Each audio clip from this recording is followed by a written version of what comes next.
In 2007, the writer-director duo Joel and Ethan Coen released No Country for Old Men, an adaptation of Cormac McCarthy's celebrated novel of the same name. It quickly became heralded as one of the best pieces of work in their already stellar career. The film earned numerous accolades, including the 2008 Academy Award for Best Picture. In recent years, retrospective viewers have dubbed the film one of the best to come out of the 2000s. It's no wonder movie watchers flock to it to this day, whether they're die-hard Coen fans or cinematic newbies. In No Country for Old Men, the trio of Sugar, played by Javier Bardem, Llewellyn Moss, played by Josh Brolin, and Police Chief Ed Tom Bell, Tommy Lee Jones, all deserve to be considered the three main characters. Their hunt and confrontation is a struggle between honor and justice, the battle against the persistent evil of man. This is the 12th film with the unique and somewhat bizarre style of the Coen brothers. If you are a fan of comedy and romance, No Country for Old Men is definitely not the optimal choice for you. But chances are, once you've decided to sit in front of the screen and begin to immerse yourself in the atmosphere of the American West of the 1980s, it is difficult for you to get rid of the tension, deadly suspense full of temptation from the details in the movie.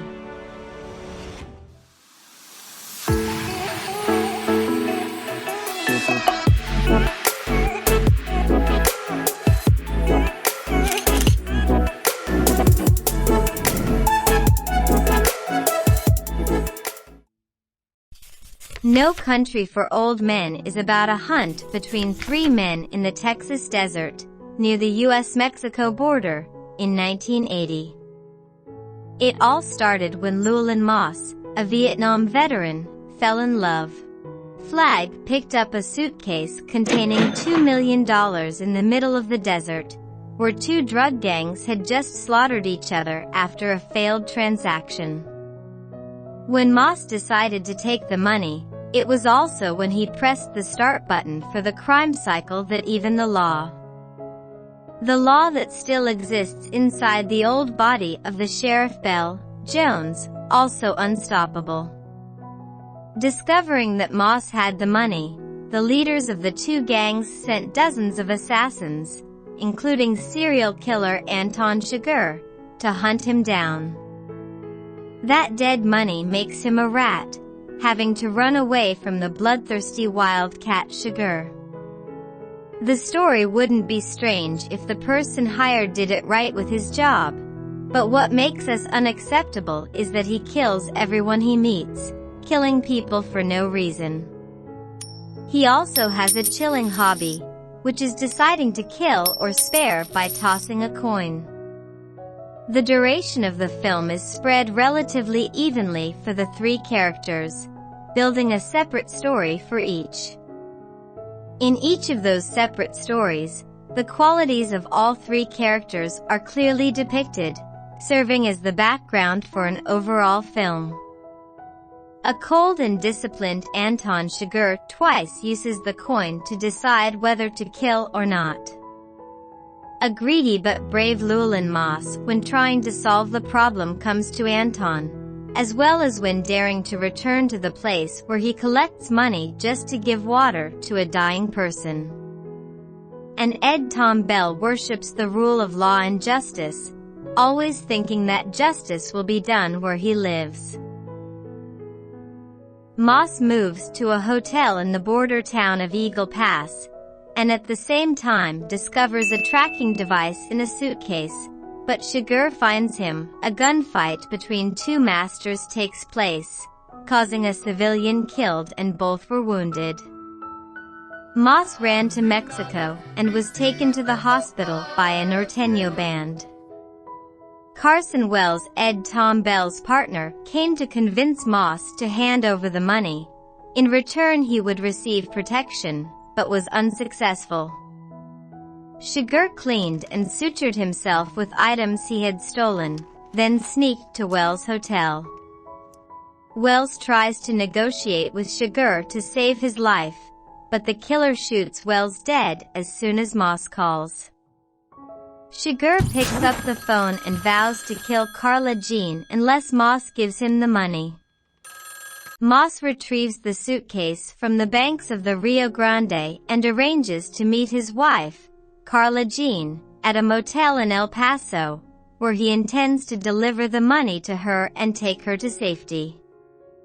Sheriff Bell then approached Carla Jean and promised to protect Moss. However, Carla Jean's mother accidentally reveals Moss's location to a group of Mexicans who are spying on them. Bell arrives at the meeting point in El Paso, hears gunfire, and sees a pickup truck speeding out into the street. As he entered the parking lot, he saw Moss lying in a pool of blood. Then, Carla Jean came and burst into tears when she learned that her husband was no longer in the world. Weeks later, Carla Jean returned home from attending the funeral of her mother, who had recently died of cancer. She finds Shiger sitting in the bedroom. The killer says he came here because of his threat to Moss, to kill Carla Jean. She refuses Shiger's offer to toss a coin, saying that the killer cannot be left to chance, that the choice is in his hands. Shiger then walked out of the house, checking her boots for blood.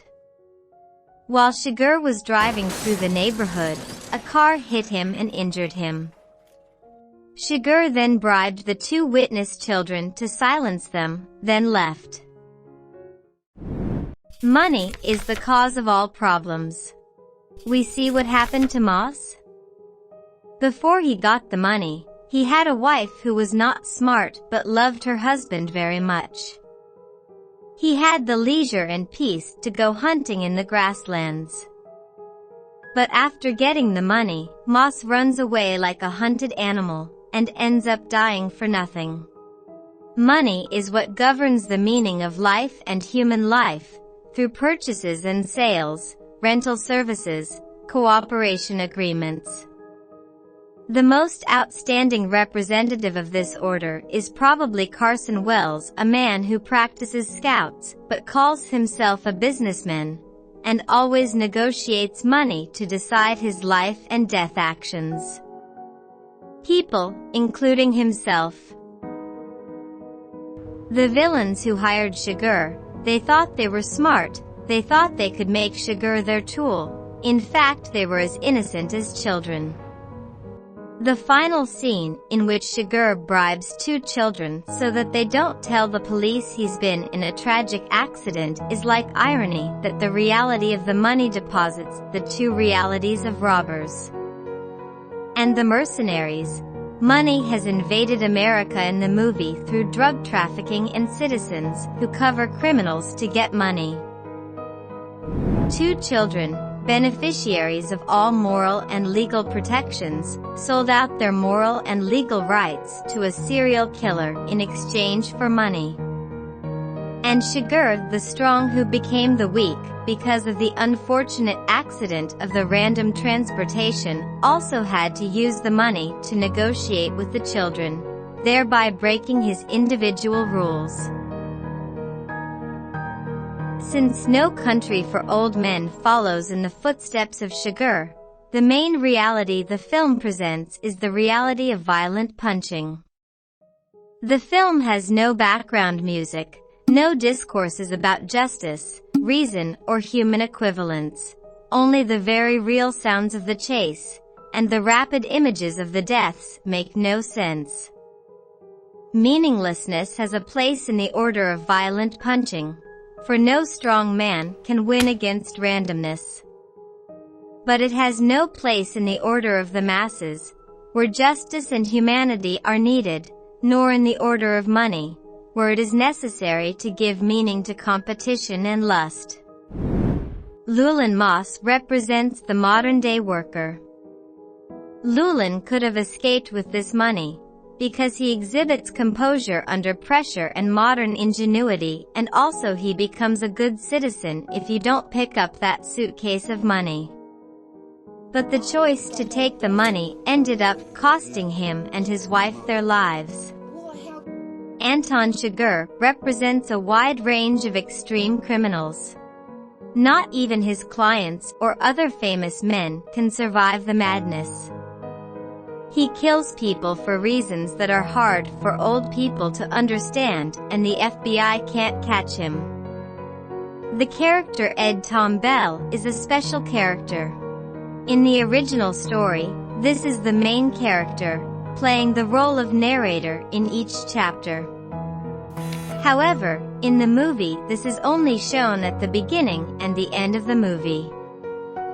The feeling of a safe world is brought to the viewer from the very first minute, with the opening being the narration of the police chief Ed Tom Bell about the place where he lived, where his father and grandfather worked as sheriffs, against the background of an arrested criminal. This sequence easily deceives viewers about the usual action movie motif. In the middle of the film, Ed acts as the background for the pursuit of the two main characters. In the script, Ed is always slower than the other two characters, whether it's handling situations, receiving news, or going to the scene. The Coen brothers also reduced the appearance of Ed when removing the narration, all to serve the purpose at the end of the film. You can't stop what's coming. Near the end of the film, after he's found Llewellyn Moss dead and realized that the money is missing, Ed Tom Bell returns home to visit his uncle, a former lawman living in seclusion in a ramshackle house. Over the course of their conversation, Ed Tom makes it clear that he feels he can't contend with the modern class of criminals. He feels like the world has passed him by, crime has grown too rampant, and there's no room in law enforcement for a quiet old man like him.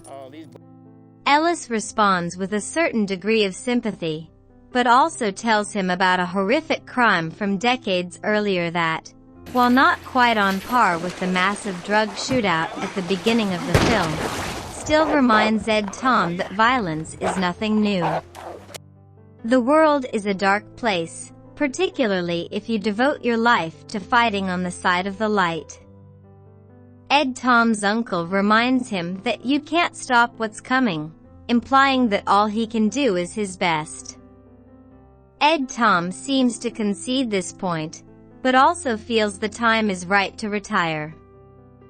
The scene is a perfect encapsulation of the film's meditation on how violence preys upon the soul, and a reminder to the audience that it's not always the world that changes, but us. In the final sequence, we hear Sheriff Ed tell his wife about two dreams.